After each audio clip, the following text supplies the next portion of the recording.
Hello, good morning, everybody. So, we are doing UPSC Prelims Extra Edge series, and in this series, we started with the polity subject, और उसके बाद हम जो कर रहे हैं वो mapping part. And this series का जो मोटिव है वही है कि आपकी जो प्रीलिम्स के लिए रिवीजन है वो फास्ट फॉरवर्ड मैनर में हो सके, और जो भी टॉपिक्स इंपॉर्टेंट हैं जो पहले यूपीएससी में PYQs पूछे गए हैं प्रीलिम्स में, उसको ध्यान में रख के जो पूरी स्ट्रेटजी आपकी बनाई जाए. एंड पॉलिटी के जो हमारे 24 लेक्चर्स हैं that are available on civils with Aakash YouTube channel, और साथ में हमने मैपिंग वाली सीरीज भी स्टार्ट कर दी है. टुडेज इज आर जो हमारा लेक्चर है, हमारे 4 लेक्चर हो चुके हैं. Today's is our 5th lecture on mapping part, and we are doing different areas that are in news. हमने पहले पढ़ा थी जो इंटरनेशनल प्लेसेस इन न्यूज थी. हम जो कल स्टार्ट किया था वो थे जो कन्फ्लिक्टिंग एरियाज हैं जो न्यूज में हैं, हमने वो डिस्कस करने स्टार्ट किए थे. हमने कल देखा था कैसे कुछ जो न्यूज हैं, हमने सूडान वाला देखा था, यूक्रेन देखा था, वी डिस्कस्ड अबाउट जो सिविल वॉर चल रहा है सूडान में. एक मेडागास्कर देखा था, वहां पे क्या हो रहा था, वो जेंजी प्रोटेस्ट हो रहे थे, हमने वो मेडागास्कर देखा. म्यांमार में मिलिट्री रूल है, और ये सारी न्यूज हमने 4-5 प्लेसेस देखी थी. आज भी हम देखेंगे जो हमारी न्यूज हैं. We will do the starting from the Congo part, democratic Republic of Congo, और उसके बाद जो एक और एरिया न्यूज में है दैट इज बाल्टिक सी. बड़ा इंपॉर्टेंट एरिया है इसको देखने के लिए. जैसे हम नेटो की बात करते हैं तो बाल्टिक सी रीजन बड़ा इंपॉर्टेंट हो जाता है, हम वो भी देखेंगे जो न्यूज में है. वैसे ही एक है जेंगजूर कॉरिडोर, दैट इज एक डिस्प्यूटेड एरिया है, Nagorno Karabakh between Azerbaijan and Armenia. We will discuss that. इसमें भी क्वेश्चन आ सकता है तो वी विल डिस्कस दैट. एक है ताइवान स्ट्रेट जो न्यूज में रहता है कि जैसे चाइना की अग्रेसिवनेस रहती है ताइवान को लेके, वो भी देखेंगे. रेड सी में डिस्प्यूट है वो भी देखेंगे, जो हमारे यमन हाउथी रेबल्स हैं वो सारी कहानी है. हाउथीज वो रेड सी में एक्टिव होते हैं. एक है तिक्जियन रीफ साउथ चाइना सी में है, ये भी देखेंगे area. And we will also see the Kerch strait जो हमने कल भी देखी थी, और एक है गल्फ ऑफ एडन. ये सारे प्लेसेस हम आज देखेंगे. आपको एक ओवरव्यू दे दिया है कौन कौन सी प्लेसेस हम आज डिस्कस करेंगे. Now let's start with the important topic. The first one is जो हमारा डेमोक्रेटिक रिपब्लिक ऑफ कॉन्गो है. अब एक चीज देखें, पहली बात ये आती है, आपको पता क्या होना चाहिए इसके बारे में. एक है डेमोक्रेटिक रिपब्लिक ऑफ कॉन्गो, एक है Rwanda backed M23 rebel group. They have committed to a permanent cease fire in the eastern Congo. Cease fire हुआ है, but this is a dispute between this two countries. और एक चीज ये भी समझनी है, जब हमें पढ़ ही रहे हैं, democratic Republic of Congo is very famous for the which reserves, the cobalt reserves. तो यहां पे पहले पूछ भी रखा है, the DRC holds, democratic Republic of Congo holds 70% of the world's cobalt reserves critical for electric vehicle batteries. And the Congo basin is the world's second largest tropical rainforest. ये भी पता होना चाहिए. Critical and the lungs of Africa. तो एक तो आपको यहाँ कोबाल्ट मिलता है, और ऐसे ही कॉन्गो बेसिन में आपको ट्रॉपिकल रेन फॉरेस्ट मिलते हैं, and they are called as lungs of Africa. And DRC is home to endangered mountain gorillas and okapis. ये हमें पता है, ये जो हमारी फौना मिलता है. और M23 seized Goma, the capital of North Kivu, in January 2025. बस ये पता होना चाहिए कि कैसे कॉन्गो जो है, एक तो कोबाल्ट के लिए इंपॉर्टेंट है, एक रेन फॉरेस्ट है, और मिनरल्स आपने बता दिए हैं आपको, और एक सीज फायर हुई है DRC and Rwanda backed M23 group. अब हम देखते हैं कि डेमोक्रेटिक रिपब्लिक कॉन्गो कहां पे है, इसके आसपास कौन से कंट्रीज हैं, और क्या ये डिस्प्यूट है. और सबसे पहले है, एक है the Doha declaration of principles 2025 was signed as a cease fire agreement जो हुआ है अभी. The DRC was formerly known as Zaire under the dictator Mobutu Sese Seko. The country is also the geological scandal due to its vast mineral wealth, and MONUSCO is the UN peacekeeping mission in DRC, one of the largest and most expensive the UN missions. यहाँ पे peacekeeping missions है जो यहाँ पे हैं.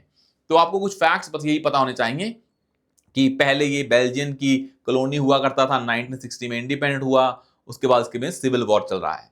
But हमें ये facts जो 5-7 हैं, एक है यहाँ पे कोबाल्ट मिलते हैं, यहाँ कॉन्गो बेसिन में ट्रॉपिकल रेन फॉरेस्ट हैं, लंग्स ऑफ अफ्रीका हैं. उसके बाद आपको पता है यहाँ पे एक जो डिस्प्यूट है DRC और M23 रेबल ग्रुप में, उसमें सीज फायर हुआ है. और एक आपको पता है कि जो पहले कॉन्गो था ये बेल्जियन की पहले टेरिटरी हुआ करता था, बाद में इंडिपेंडेंट हुआ 1960 में. और ये कहानी के साथ साथ एक आती है, देयर इज रवांडा में जीनोसाइड हुआ था अगर हम रवांडा भी देखेंगे, द कंफ्लिक्ट इज, रवांडा में कंफ्लिक्ट था हुतू एंड तुत्सी, जो दोनों के बीच में कंफ्लिक्ट है रवांडा में, और उसी से ही इंस्पायर्ड है ये डेमोक्रेटिक रिपब्लिक ऑफ कॉन्गो में जो कंफ्लिक्ट है। तो हमें इसकी ज्योग्राफी देखेंगे तो आपको समझ में आएगा कैसे कॉन्गो और रवांडा आपस में लिंक्ड है। नाउ लेट्स सी, जो हमें देखना है इसी जो हमारी टेरिटरी है रवांडा और कॉन्गो वाली, इसको देखते हैं। पर पहले हमें क्या पता होना चाहिए, डेमोक्रेटिक रिपब्लिक ऑफ कॉन्गो, इसके आसपास वाली कंट्रीज कौन सी हैं, इतना क्लियर होना चाहिए, डेमोक्रेटिक रिपब्लिक ऑफ कॉन्गो। तो उससे आपको और क्लैरिटी हो जाएगी कि इसके आसपास कौन सी है। हमने पहले भी अफ्रीका का मैप देखा है, तो उससे आप उससे भी लिंक करने की कोशिश करें, जो हमने पहले अफ्रीका का मैप देखा हुआ है। तो ये है हमारी डेमोक्रेटिक रिपब्लिक ऑफ कॉन्गो। तो यहां से आपको क्लियर हो जाएगा कि भाई कौन कौन सी कंट्रीज को टच करती हैं। और रवांडा आप देखेंगे इसके आसपास ही है रवांडा, जहां से ये कन्फ्लिक्ट पूरा का पूरा आता है। तो ये देखें, इसको हम खोल रहे हैं, इसके ईस्टर्न साइड पे है Rwanda, democratic Republic of Congo के। तो देखो ये है डेमोक्रेटिक रिपब्लिक ऑफ कॉन्गो। अब इस डेमोक्रेटिक रिपब्लिक ऑफ कॉन्गो के ऊपर क्या है, सेंट्रल अफ्रीकन रिपब्लिक, उधर है साउथ सुडान, हमने कल पढ़ा था सुडान और साउथ सुडान में जो कॉन्फ्लिक्ट है, इधर है युगांडा, इधर है रवांडा, फिर साथ में है बुरुंडी, फिर है तंजानिया, नीचे है यहाँ पे जाम्बिया, इधर है अंगोला, इधर है हमारा रिपब्लिक ऑफ कॉन्गो, और इधर हमारा ऊपर आ गया है वो कौन कौन से टच नहीं करते हैं, कैमरून टच नहीं करता है और गबून टच नहीं करता है, बाकी आपने देख लिए हैं। और यहीं से आता है ये डेमोक्रेटिक रिपब्लिक ऑफ कॉन्गो और जो रवांडा है। रवांडा में डिस्प्यूट था Hutu and Tutsi rebel groups में, Hutu and Tutsi rebel groups में, और जो ये जो अभी, अब दोबारा देखें, ये रहा जो अभी इनमें जो कॉन्फ्लिक्ट है रवांडा में, वो है हुतू एंड तुत्सी, जो है हुतू एंड तुत्सी ग्रुप्स में, दो ग्रुप्स हैं, सिविल वॉर है उनमें, और वहीं से इंस्पायर्ड है यहाँ के जो M23 रेबल ग्रुप है, वो रवांडा का ही है, उसकी लड़ाई है डेमोक्रेटिक रिपब्लिक ऑफ कॉन्गो से। और रिपब्लिक ऑफ कॉन्गो और डेमोक्रेटिक रिपब्लिक ऑफ कॉन्गो ये अलग हुए हैं, जैसे सुडान और साउथ सुडान है। पर आपको इसकी ज्योग्राफी पता होनी चाहिए कि भाई ये कहाँ पे लोकेटेड है। क्या जो हमारा डेमोक्रेटिक रिपब्लिक ऑफ कॉन्गो है ये लैंडलॉक्ड है या खुलता है, तो आंसर इज ये खुलता है, यानी ना बनाना, ये बोमा, तो Banana basically open in this Atlantic Ocean, ये आपको पता होना चाहिए। लग सकता है आपको Democratic Republic of Congo is a landlocked country, but नहीं, ये सी को खुलती है, ओशन खुलती है अटलांटिक ओशन को। तो ये कहानी है जो आपको समझनी है, जो पेपर में पूछी जा सकती है आपसे। नाउ लेट्स सी, जो हम कर रहे थे, हमारा नेक्स्ट वाला टॉपिक है इसके बाद, वो है दैट इज जो बाल्टिक सी है। व्हाट इज बाल्टिक सी और कैसे ये न्यूज में है। तो दिस इज बाल्टिक सी। भाई ये जो हमारा यूरोप है ना, वेस्टर्न यूरोप, और ऊपर जो हमारे यूरोप के नॉर्वे, स्वीडन, फिनलैंड है, उसके साथ ही जुड़ता है बाल्टिक सी। तो सबसे इंपॉर्टेंट पॉइंट क्या है इसको लेके, Germany deployed fighter jets after Russian military aircraft entered a Baltic sea air space, उसको लेके न्यूज में है। पर सबसे इंपॉर्टेंट पॉइंट क्या है, the youngest sea on the planet, largest expanse of brackish water. तो ये बाल्टिक सी ब्रैकिश वाटर है। अब सबसे इंपॉर्टेंट रिवर जो इसमें ड्रेन करती है, that is called as a Neva river. And सबसे जो बड़ा आइलैंड है यहाँ पे, वो कौन सा है, स्वीडन इज द सबसे बड़ा आइलैंड। और एक हमारा बाल्टिक सी है, और दूसरा हमारा कौन सा सी है, North Sea. And this Baltic Sea and North Sea are basically links by a Kiel canal by Germany. तो यहाँ पे जर्मनी है, सॉरी यहाँ पे जो जर्मनी है, यहाँ पे बाल्टिक सी को नॉर्थ सी से लिंक करते हैं bye a Kiel canal. That is important, जो आपको नहीं भूलना है। अब सबसे इंपॉर्टेंट चीज आती है, इंपॉर्टेंट गल्फ कौन कौन सी हैं बाल्टिक सी के आसपास। तो आप देखेंगे, एक तो है गल्फ ऑफ जो हमारी बोथनिया है, वो हम आपको बताएंगे, ये रही gulf of Bothnia, this is important. एक है गल्फ ऑफ फिनलैंड, एक है गल्फ ऑफ जो Riga, and this gulf is very important, Gulf of Bothnia, Gulf of Finland and Gulf of Riga. तो these are the three gulfs. और सबसे important point क्या है, low salinity due to high fresh water inflow and limited connection to the open ocean. तो ऊपर से जो हमारे पानी आता है, फ्रेश आता है, तो इतना ज्यादा यहाँ पे सैलिनिटी नहीं है, ब्रैकिश है पर लो सैलिनिटी। और the Baltic sea is connected to the North sea through narrow straits.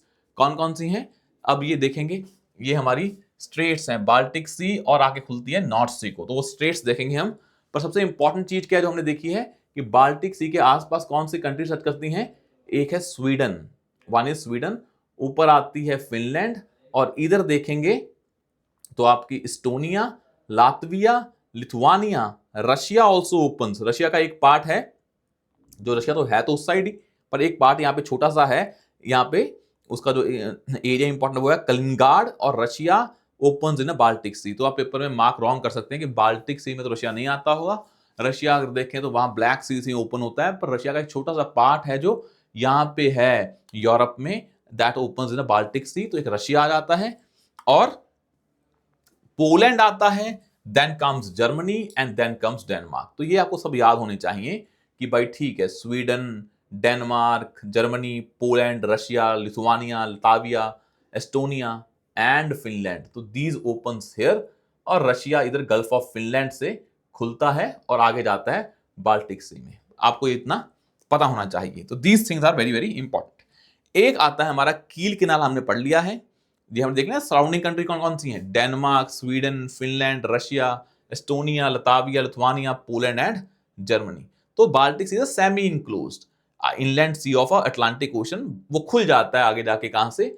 Straight से नॉर्थ सी में, नॉर्थ सी से आगे अटलांटिक ओशन, तो ऐसे सेमी क्लोज्ड है, परमानेंट क्लोज नहीं है।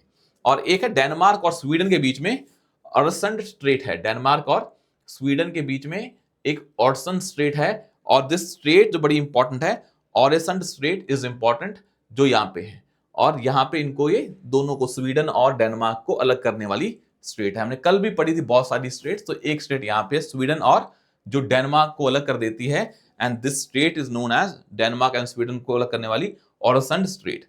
और एक आपको पता है Kaliningrad, Russia enclave on the Baltic coast, this Russia on a Baltic coast and this area is called as Kaliningrad, ये आपको नहीं भूलना है। और सबसे इंपॉर्टेंट क्या है कि जो हमारी एक रशिया और जर्मनी के बीच में the north stream pipelines were sabotage during the, जो हमारा ये यूक्रेन वॉर हुआ था। अब जर्मनी से डायरेक्टली आप रशिया जाते हैं, और तेल की पाइपलाइन है North Stream 1 and 2, but it passes through the Baltic Sea. तो बाल्टिक सी में एक नॉर्थ स्ट्रीम है, kind of a pipeline, oil pipeline, ताकि रशिया से जो तेल है वो जर्मनी आए, और इसको इंपैक्ट हुआ जब यूक्रेन रशिया वॉर स्टार्ट हुआ। ये आपको भी आइडिया होना चाहिए। Next is very important, called as Zangezur corridor. ये क्या है इसको समझ लेते हैं। पहले ये समझें कि हमारी एक कंट्री है दो, Azerbaijan and Armenia, and Turkey urged the countries Azerbaijan and Armenia to open the Zangezur corridor. The two countries have been in conflict over Nagorno Karabakh region. क्या है इसको समझते हैं कि भाई एक ना जो कंट्रीज हैं ये आप इतना पढ़ते नहीं है, पर क्योंकि न्यूज में है तो पूछ सकते हैं। अब उसको लेके डिस्प्यूट है, एक है अर्मीनिया और एक है, पेपर में पहले आ चुका है, अर्मीनिया एंड अजरबैजान का डिस्प्यूट के बारे में, तो आपको ये भी पता होना चाहिए। अब न्यूज में रहता है ये, और उसमें रीजन कौन सा न्यूज में है? वही नगार्नो काराबाख रीजन। तो देखेंगे ये है, वीडियो नहीं चलाएंगे तो हम यहां पे खोल लेते हैं आपको। This is the region in news, this is Azerbaijan and Armenia. ये रहा। अब आप देखेंगे ना मैप में देखेंगे तो ये एरिया मैप में देखने की बड़ी इंपॉर्टेंस है, क्योंकि इसके आसपास जो एरियाज खुलते हैं वो भी हमें देखने हैं। तो यहां से देखें कि कहां से आपको चीज मिलती है देखने को। तो इसके आसपास कौन सी कंट्रीज हैं, कहाँ पे लोकेटेड है? कॉकस रीजन है एक बड़ा इंपॉर्टेंट, वहां पे लोकेटेड है। अभी खुलेगा ये, तो उसको फिर हम देखते हैं। तो ये यहाँ पे डिस्प्यूट था, इसमें दोनों कंट्रीज इन्वॉल्व हैं, यूएसए एंड रशिया। एक उसको सब, ये रहा हमारा रीजन। इसको बेस्ट देखने का तरीका क्या है? Just give me a second, ताकि आपको बेस्ट दिख जाए वो। मैं चाहता हूं आप, ये रहा अब, कि आपको बाकी भी पता हो कि इसके ऊपर कौन कौन से टच करते हैं, तो यहां से आपको आइडिया मिल जाएगा। और उसका स्क्रीनशॉट भी ले लें, जैसे ये है ना रीजन। अब ये है अर्मीनिया, ये है अजरबैजान। हमने कल पढ़ा था ना कि ईरान है एक, ऊपर जाके आपने देखा है कि ईरान कैसे खुलता है आगे जाके, कैसे वो नीचे जो हमारी पर्शियन गल्फ है उसमें खुलता है। अब उसके ऊपर ही एक रीजन है अर्मीनिया, एक है अजरबैजान, और ये है नगार्नो काराबाख रीजन। ये जो टेरिटरी है ये है अजरबैजान में, पर है किसकी? अर्मीनिया की। तो कैसे उसको अर्मीनिया उसको एक्सेस कर पाए? And for that there is a Zangezur corridor. बस इतना समझ लें, अर्मीनिया और अजरबैजान के बीच में डिस्प्यूट है। एक टेरिटरी है नागोर्नो काराबाख रीजन जो है अजरबैजान में, है वो अर्मीनिया की, उसको लेके दोनों का डिस्प्यूट है। वो बोलता है मेरी है, वो बोलता है मेरी है। कि अर्मीनिया अपनी उस टेरिटरी को एक्सेस कर पाए, for that we have a Zangezur corridor to go to that place, because आपको अजरबैजान की टेरिटरी से होकर जाना पड़ेगा। तो उस सेंस में जो ये न्यूज़ में रहता है, तो ये ज़ेंगज़ूर कॉरिडोर आपको समझ में आएगा। It's like a connecting link between that two reasons. तो objective is connecting Azerbaijan's Baku port to Nakhchivan and onward to Turkey. It will reduce the travel time between Azerbaijan and Turkey, significantly reducing and boost regional trade. तो अब एक चीज समझें, पहले सबसे important चीज, एक कॉरिडोर और है, that is called Lachin corridor, was the previous land link between Armenia and Nagorno Karabakh reason. तो कहने का मतलब जो नागोर्नो काराबाख रीजन है, जो डिस्प्यूटेड है वो अजरबैजान में, पर वो मानता अर्मीनिया अपना है, अर्मीनिया की टेरिटरी है। तो अर्मीनिया उसको एक्सेस कर पाए, तो पहले कॉरिडोर कौन सा था? Lachin corridor. And Lachin corridor is important, ये आपको समझ में आना चाहिए, with a link between the Armenia and Nagorno Karabakh. अब जो ये अब नया कॉरिडोर आया वो कौन सा है? Zangezur corridor. एंड उसका पर्पस क्या है? Connecting Azerbaijan Baku port, Azerbaijan में एक बाकू पोर्ट है, अभी हम दिखाएंगे आपको, वो to Nakhchivan and onward to Turkey. तो जो हम ज़ेंगज़ूर कॉरिडोर देखेंगे तो आपको और क्लैरिटी आ जाएगी। एक लाचिन कॉरिडोर है, एक ज़ेंगज़ूर कॉरिडोर है। दोनों का पर्पस ये है, लाचिन कॉरिडोर का पर्पस था अर्मीनिया को नागार्नो काराबाख रीजन से जोड़ना, एंड जो हमारा जो अभी ज़ेंगज़ूर कॉरिडोर है, इसका पर्पस क्या है कि जो आपका अजरबैजान है बाकू पोर्ट को, उसको आपको जोड़ना है कहां से? टर्की के साथ। तो अब हम देखते हैं, यहां से आपको कॉरिडोर के बारे में और पता लग जाएगा। ये रहा हमारा जो ज़ेंगज़ूर कॉरिडोर है। तो दोनों के लिंक, किसको जोड़ने की बात हो रही है? अजरबैजान और टर्की को। तो दो अर्मीनिया और जो नागोर्नो काराबाख को जोड़ता है, दैट इज लाचिन कॉरिडोर। और जो हम ये पढ़ रहे हैं, दिस इज कॉल्ड एज जो हमारा ये है बाकू, अजरबैजान में बाकू, इसको कहां से जोड़ना है? कहां से? टर्की से। तो ये corridor is called as Zangezur corridor. तो ये है Zangezur corridor, that is important, जो उसको ऐसे जोड़ रहा है। तो हमें बस ये देखना है, टर्की और अजरबैजान, उसका नाम क्या? Turkey and Azerbaijan route through Zangezur corridor. तो जो आप बाकू से आके जुड़ रहे हैं टर्की से, तो एक कॉरिडोर कौन सा है? ज़ेंगज़ूर कॉरिडोर, जो है कहां पे? अर्मीनिया में, पर अजरबैजान टर्की से जुड़ जाता है, तो उस कॉरिडोर को समझना है। तो Lachin corridor is basically Armenia to Nagorno Karabakh, and Zangezur corridor is in Armenia, but the connecting link between Azerbaijan and Turkey वही है कि बस दोनों कंट्रीज क्योंकि आपस में डिस्प्यूट में है, तो एक दूसरे की टेरिटरी दोनों के लिए इंपॉर्टेंट है। तो उस सेंस में दोनों कॉरिडोर्स बनाए हैं। Lachin is for Armenia connectivity to Nagorno Karabakh, and the Zangezur corridor is important for Azerbaijan connectivity with the Turkey. बस इतना याद रखना है, और आपको कुछ याद करने की जरूरत नहीं, क्योंकि ये एरिया इतना न्यूज में नहीं है। अगर न्यूज में है भी तो पेपर में इतना ही पूछा जाएगा भी क्या है ये। अब हम देखते हैं, हमारा नेक्स्ट है ताइवान स्ट्रेट। अब ताइवान स्ट्रेट देखेंगे तो आपको पता है कि भाई चाइना है, एक पीपल रिपब्लिक ऑफ चाइना है, एक रिपब्लिक ऑफ चाइना है। जो ताइवान स्ट्रेट है वो बड़ी न्यूज में रहती है बिकॉज ऑफ, क्योंकि चाइना मानता है कि जो ताइवान है is a part of China, तो वहां पे एग्रेसिवनेस शो होती है। तो आप देखेंगे कि बहुत बार जैसे यूएस को आप देखेंगे, जो हमारा ताइवान है वो यूएसए की सपोर्ट के साथ है, और वैसे चाइना को लगता है कि कैसे ताइवान यूएसए का एक काइंड ऑफ अलाय है जो चाइना की एक्सपेंशन को रोक रहा है। तो उस सेंस में आता है, China launched a new military drills named straight thunder 2025A in the middle and southern parts of Taiwan Strait to show that China's की aggressiveness in that area, कि Taiwan should not join hands with USA against China, तो वो aggressiveness करता रहता है।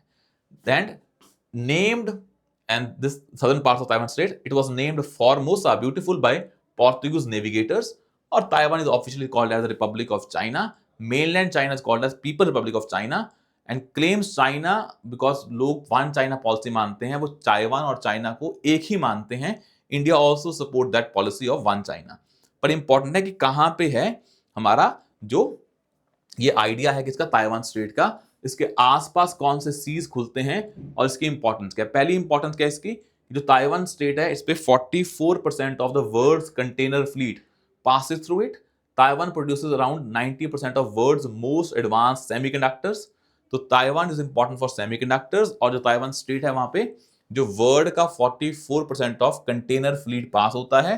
तो international जो logistic के लिए बड़ा इंपॉर्टेंट है Taiwan state, and also important for semiconductors.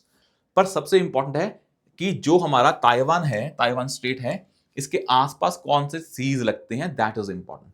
तो हम इसको भी देख लेते हैं ताइवान स्ट्रेट को, कि इसके आसपास कौन कौन से सीज लगते हैं। तो ताइवान स्ट्रेट और उसके आसपास कौन से सीज हैं, क्योंकि पेपर में आएगा ताइवान स्ट्रेट के आसपास वाले एरियाज न्यूज में आएंगे और कौन कौन से स्ट्रेट्स हैं। अब देखें इसको, जैसे ये है ताइवान स्ट्रेट, चाइना और ताइवान के बीच में है ताइवान स्ट्रेट। पर हम यहां से देखते हैं, आपको और क्लैरिटी आ जाएगी। ये आप नोट भी कर लें, क्योंकि आपको दिक्कत आएगी भाई कि ऊपर कौन सा सी है, नीचे कौन सा सी है। तो दो सी इंपॉर्टेंट है, एक है ईस्ट चाइना सी, एक है साउथ चाइना सी। अब इसे देखें मैप में इसको। अब जो ताइवान है, Taiwan and China are separated by Taiwan strait, और इसे बोल देते हैं पीपल रिपब्लिक ऑफ चाइना, और इसे बोल देते हैं रिपब्लिक ऑफ चाइना। अब ताइवान की कैपिटल है तपई, और आप देखेंगे जो ये है चाइना, ताइवान स्ट्रेट के नीचे है साउथ चाइना सी, और ताइवान स्ट्रेट के ऊपर है ईस्ट चाइना सी। तो ये पता होना चाहिए कि ताइवान स्ट्रेट के नॉर्थ में है East China Sea and south में है साउथ चाइना सी। और एक बड़ी इंपॉर्टेंट है, ताइवान के इस साइड में है फिलीपींस सी। तो ताइवान किन सी से घिरा हुआ है, तो Taiwan is basically surrounded by East China Sea, Philippines Sea and South China Sea. और ताइवान के नीचे एक स्ट्रेट आती है, कौन सी, लुजोन स्ट्रेट। और किसको सेपरेट करती है ये देखते हैं, क्योंकि स्ट्रेट्स बड़ी इंपॉर्टेंट होती हैं। तो आपको समझ में आ गया ये कि ठीक है भाई, ये हमारा चाइना है, ये ताइवान है, और ताइवान के जो इंपॉर्टेंट कुछ हैं न्यू एरियाज हैं वो भी पता होने चाहिए। जैसे आप देखोगे, एक है कीलुंग, नॉर्थ में है बिल्कुल, और एक है बिल्कुल या साउथ वाली साइड पे है काओशियंग। तो ये एरियाज हैं Keelung and Kaohsiung, these are important areas of Taiwan. Taipei तो आपको पता ही है कैपिटल है, पर ये भी पता लग गया कि ठीक है भाई, एक है ईस्ट चाइना सी, एक है साउथ चाइना सी, एक है फिलीपींस सी। अब आते हैं लुजोन स्ट्रेट क्या है, क्योंकि यही पेपर में पूछ सकते हैं कि Luzon strait separates which two countries, या विच टू जो हमारी सीज हैं उसको। तो लुजोन स्ट्रेट देखेंगे तो सबसे इंपॉर्टेंट है कि जो हमने देखा कि ताइवान के नीचे है फिलीपींस और तभी ऊपर आता है फिलीपींस सी, और ताइवान और फिलीपींस को अलग करने वाली स्टेट कौन सी है, that strait is called as Luzon strait. तो ये भी बड़ा इंपॉर्टेंट है कि फिलीपींस का नदर्न पार्ट और ताइवान के सदर्न पार्ट को जो सेपरेट करती है, that strait is called as Luzon strait. और ये आपको देख लिया है, Philippines sea, South China Sea, ऊपर क्या है इधर ईस्ट चाइना सी। यहां तक समझ में आया। तो these areas are very very important. Now let's see the important thing, that is जो हम पढ़ रहे हैं अगला, रेड सी। हमने पहले पढ़ भी लिया है रेड सी, कि भाई रेड सी आगे जाके खुलता है गल्फ ऑफ एडन में, और गल्फ ऑफ एडन भी न्यूज में है, और वो स्टेट कौन सी है, बाल बे मंडप। अब सबसे इंपॉर्टेंट फैक्ट क्या है, मैं आपको ये बता देता हूं रेड सी के बारे में, क्योंकि इसके जोग्राफिकल एस्पेक्ट्स आर इंपॉर्टेंट। और रेड सी और गल्फ ऑफ एडन दोनों ही न्यूज में रहते हैं, क्योंकि आप देखेंगे जो गल्फ ऑफ एडन है उसके आसपास है यमन, और उस यमन में होते हैं हाउथी रेबल्स, जो ईरान द्वारा सपोर्टेड ग्रुप है, और उसके कारण वो कभी अटैक करते हैं वेस्टर्न नेशंस पे, अमेरिका पे। तो उस सेंस में आप देखें, जैसे ये है हमारा गल्फ ऑफ एडन।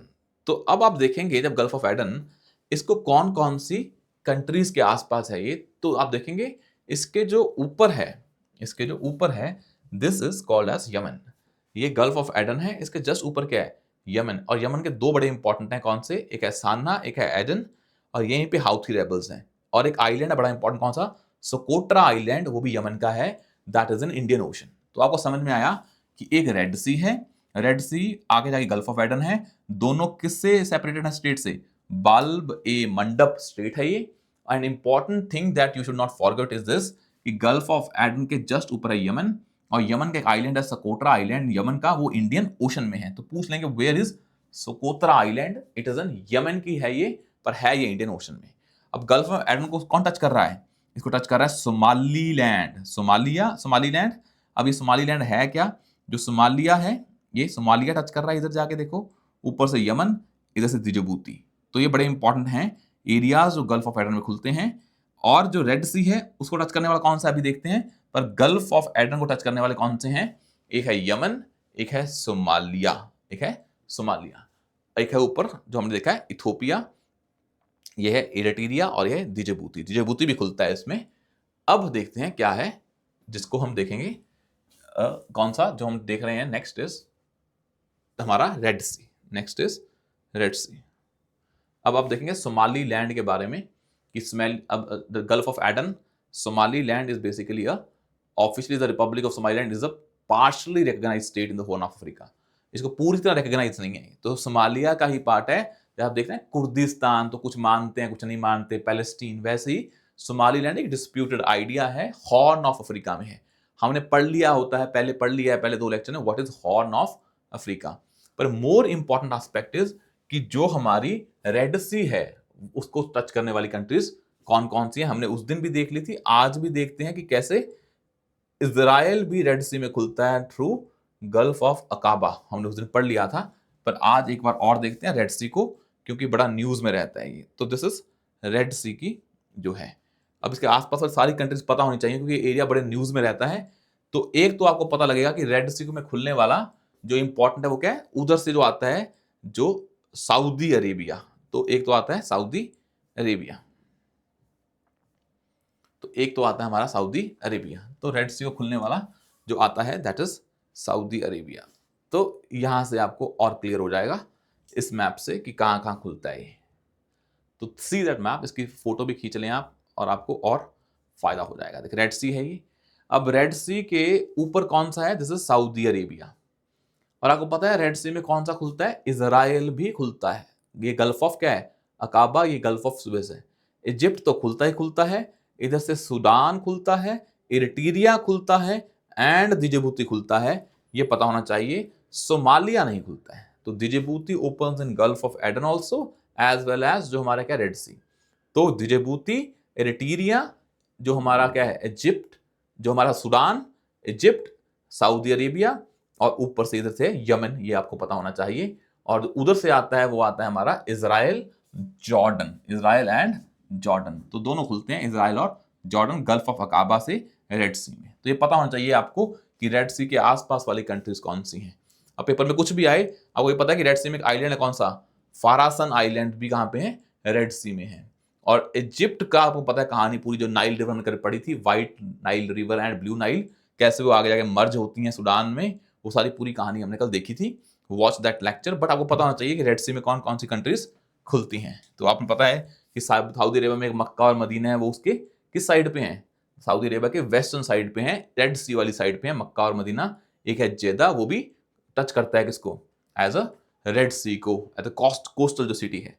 और एक बड़े इंपॉर्टेंट है, एरिट्रिया की कैपिटल कौन सी है? असमारा। वैसे ही सुदान की पोर्ट सुदान भी यहाँ पे रेड सी को टच करता है। तो यही रेड सी से आगे जाके आप जाते हैं कहाँ से? सुएज कनाल से ऊपर। तो आपको सामान जब लेके जाना होता है तो कहाँ से लेके जाते हैं? इंडियन ओशन से आते हो गल्फ ऑफ एडन से, गल्फ ऑफ एडन से रेड सी में, और रेड सी से सामान जाता है गल्फ ऑफ सुएज से, वो आगे जाके फिर मेडिटेरेनियन सी में, और वो यूरोप में पहुंचता है। That's why this Suez canal is very very important for the connectivity. जैसे स्ट्रेट ऑफ हॉर्मुज इंपॉर्टेंट है, वैसे Suez canal is also important. एक बार यहाँ पे शिप फंस गई थी, तो जब यहाँ पे कोई वॉर होते हैं तो ये स्ट्रेट्स बड़ी इंपॉर्टेंट होती हैं। तो जो हमारे इंडिया में भी है स्ट्रेट ऑफ मलक्का, वो भी इंडियन ओशन को आगे ज्वाइन करती है किससे? जो हमारा पैसिफिक ओशन है। तो straight of Malacca is important in that sense. और ये वाली चीजें भी उसमें इस तरीके से बड़ी इंपॉर्टेंट हो जाती हैं। तो इसको भी आप देखते रहें। नेक्स्ट जो बड़ा इंपॉर्टेंट है वो हमने देख लिया है रेड सी के फैक्ट्स बड़े इंपॉर्टेंट है। हमने गल्फ ऑफ एडन भी देख लिया है। एक जो हमें स्ट्रेट देखनी है, कर्व स्ट्रेट, हमने कल देख ली थी, यूक्रेन वॉल वाली। कैसे ये जो हमारे कल सी ऑफ अजोव था, सी ऑफ मरमरा था, कल देख लिया हमने। पर रेड सी के बारे में एक फैक्ट्स देखें, बड़ा इंपॉर्टेंट है कि the Red Sea is the marginal sea in the north west of Indian Ocean containing one of the world's most saline sea water, receiving very little precipitation and no river inflow into it. तो red सी में पूरा का पूरा कोई fresh water नहीं आता, तो बहुत ही सेलाइन है ये. It's world's north most tropical sea, northern most tropical sea है, एंड 12 से 15% ग्लोबल ट्रेड यहां से पास होता है. And Red Sea is also known for the coral reefs and rich marine biodiversity. Gulf of Aden via Bab el Mandeb connects the Red Sea and then go to Mediterranean Sea via Suez Canal. This is important. And Gulf of Suez and Gulf of Aqaba are important, and the Gulf of Aqaba basically borders Israel, Jordan, Saudi Arabia and Egypt. कैसे ये हम देख लेते हैं कि Gulf of Aqaba जो है, जो न्यूज में रहती है, वो किसको टच करती है. This is Gulf of Aqaba. It touches Saudi Arabia, it touches Egypt, it touches Israel, it touches Jordan. So these four countries, Jordan, Israel, Egypt and Saudi Arabia, touches Gulf of Aqaba, and this is the Gulf of Aqaba. ये आपको नहीं भूलना है paper में, अगर gulf of Aqaba के बारे में आता है, क्योंकि न्यूज में रहता है तो हमने आपको बता भी दिया है. उसके बाद आता है एक बड़ी इंपॉर्टेंट है, Texian reef is in South China Sea. अब बहुत सारी यहाँ पे वो हैं, रीफ्स हैं, पर एक चीज समझो, जो ये हमारा साउथ चाइना सी है, हमने देखा ताइवान, ताइवान के ऊपर क्या ईस्ट चाइना सी, नीचे क्या साउथ चाइना सी, यहाँ क्या फिलीपीन सी, ये ताइवान और ये फिलीपींस है, ये कौन से लुजोन स्ट्रेट. अब ये साउथ चाइना सी में बहुत सारे क्या हैं हमारे आइलैंड्स हैं. जैसे एक आइलैंड कौन सा है, यहाँ पे पारासल आइलैंड्स, उससे ऊपर है प्रतास आइलैंड्स, फिर पारासल के नीचे है स्कारबोरो आइलैंड शोल आइलैंड्स, फिर यहाँ पे स्पार्टली आइलैंड्स, फिर नीचे जेम्स शोल. तो कहने का मतलब आपको पता होना चाहिए, पहले है प्रातस आइलैंड्स, फिर आता है पारासल आइलैंड्स, फिर आती है स्कारबो शोल, फिर आते हैं स्पार्टली आइलैंड्स. अगर उसी में जाके आप देखेंगे तो आपको एक बड़ा इंपॉर्टेंट है कौन सा, ये Texian reef is near the की फिलिपिन जो मिलिट्री है, तो वहां पे है कौन सी, टेक्शियन रीफ. तो यहां पे आप देखेंगे फिलीपींस के इस साइड में आपको मिलेगी कौन सी रीफ, जो हमारी Texian reef. And outpost of Thitu islands, ये आपको नहीं लेना है, पर इतना समझना है कि फिलीपींस के आसपास है Texian reef, and China seized this disputed Texian reef. Philippines मानता है वो उनकी है, चाइना ने वो ले ली है. तो आपको पता होना चाहिए कि जो हमारा जो South China Sea, it's very important sea, because यहां से सामान कहाँ जाता है, आगे जाता है. और यहाँ पे एक बार जो परमानेंट कोर्ट ऑफ आर्बिट्रेशन है 2016 में, उसने बोला था कि ये जो रीफ है ये फिलीपींस की है, पर चाइना ने उस ऑर्डर को नहीं माना और चाइना ने उसको सीज भी कर लिया है, टेक्शियन रीफ को. तो Texian reef is basically off Philippines in South China Sea, यहां पे है वो, आपको पता होना चाहिए. अगर आपको एग्जैक्ट मैप पे देखनी है तो you can see here Texian reef, पर है आपको पता लगे फिलीपींस की है, पर चाइना ने सीज की है, और आपको ये पता है ये फिलीपींस के आसपास वहां पे है. तो दिस इज टेक्शियन रीफ. तो यहाँ पर आपको एग्जैक्ट दिख जाएगी, बिकॉज ये साउथ चाइना सी में बहुत सारी रीफ्स हैं और ये बहुत सारी चीजें हैं. तो ये फिलीपींस है, इसमें आपको मिलेगी टेक्शियन रीफ. तो यहाँ पे जो कहाँ दिख रही है आपको, तो फिलीपींस के आसपास ये रही थीथू आइलैंड्स. तो ये फिलीपींस है, फिलीपींस के देखेंगे, फिलीपींस ये रहा, इसके इस साइड है थीथू आइलैंड, और यहीं पे क्या है, टेक्शियन रीफ है. पर हम आपको दिखाना चाहते हैं एग्जैक्ट, ताकि आपको याद रहे. वैसे पता तो लगी गया आपको, पर याद रखना बड़ा इंपॉर्टेंट है. तो इसको वही रख देते हैं ऑन मैप, ताकि आपको मैप पे दिख जाए टेक्शियन रीफ. ये बड़ी इंपॉर्टेंट है. तो ये रहा चाइना की जो 9 डैश लाइन है, वो भी साउथ चाइना सी में है. ये 9 डैश है ना, तो चाइना मानता है this all area belongs to China, ये पूरी सी किसका है, चाइना का है. पर बाकी लोग ये मानते नहीं हैं. और उसी में एक डिस्प्यूट आता है टेक्शियन सी का. तो कहाँ दिख रहा है आपको टेक्शियन सी, ये रही जो ये है. तो आपने देखा ये फिलीपींस है, फिलीपींस के ऊपर थीथू आइलैंड है, और थीथू आइलैंड के ऊपर क्या है, Sandy Cay, that is called as Texian reef. तो इसका एक और नाम है क्या, सैंडी के रीफ. पर आपको पता लग गया ये चाइना और फिलीपींस के बीच में डिस्प्यूटेड है, और चाइना ने इसको कैप्चर कर लिया है, डिस्पाइट द फैक्ट फिलीपींस की बताया गया था by Permanent Court of Arbitration, and that is called as Texian reef. और यहाँ पे लिखा भी हुआ है कि सैंडी जो हमने के है, सैंडी के ऑल्सो नोन एज सैंडी के, it is a part of Spratly islands. हमने आपको बताया था कि ये हमारे क्या स्पार्टली आइलैंड्स की चेन है. स्पार्टली आइलैंड्स की चेन फिलीपींस के इधर वेस्ट साइड पे है, उसमें एक तीथू आइलैंड्स है, उसके ऊपर जाके क्या सैंडी के. ये पता होना चाहिए कि स्पार्टली आइलैंड्स बेसिकली का पार्ट है क्या, टेक्शियन रीफ. और जो स्पार्टली आइलैंड है, it is disputed between Philippines, Malaysia, Brunei, China, Taiwan and Vietnam. बहुत सारी कंट्री के डिस्प्यूट हैं, ऊपर से China, Vietnam, Philippines, Brunei, Malaysia, this all are disputed. तो dispute between the 6 countries, China, Taiwan, Vietnam, Philippines, Brunei and Malaysia. और ये कहानी रहती है कि भाई जो तैक्शन रीफ है, it's a part of Spratly islands, Thitu islands के वेस्ट साइड पे है, ऑल्सो कॉल्ड एज सैंडी के। ये आपको नहीं भूलना है। तो these are the conflicted areas जो न्यूज में है, we have discussed all those, and in the next class we will discuss the other places in news जो प्रीलिम्स के लिए इंपॉर्टेंट है। तो will see you soon in the next session tomorrow. Thank you so much.